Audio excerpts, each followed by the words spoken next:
আমরা আম খাবো, আমরা এই বছর আম খাবো।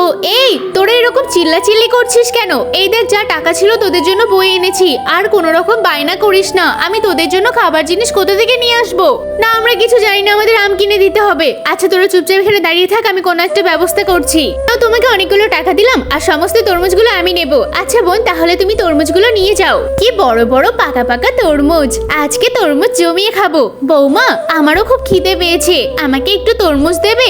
এই চুপ করো তো, তোমাকে একটা ঘর দিয়েছে, পারলে নিজে বানিয়ে খাও, আমি দিতে পারবো না। বৌমা আমার সাথে কত খারাপ ব্যবহার করলো, এরকমটা না করলেও পারতো। আমি কি করেছি? আমাকে কোনো খাবার দাবার কিচ্ছু দিতে চায় না। ভাই এই আমগুলোর দাম কত?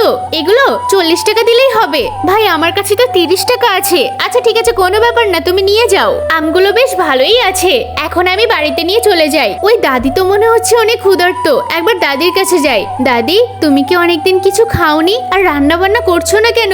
কি রান্না করব বাবা, কিচ্ছু নেই ঘরে। তুমি চিন্তা করো না দাদি, তোমার একদিন ভালো দিন আসবে। এই নাও, এই আমগুলো বরং তুমি খেয়ে নাও। আরে সমস্ত আমগুলো তুই আমাকে দিয়ে দিলি? হ্যাঁ, এগুলো তুমি খাও, আমি তাহলে বাড়ি যাচ্ছি। তোকে আমি আশীর্বাদ করছি, তুই অনেক বড় হ।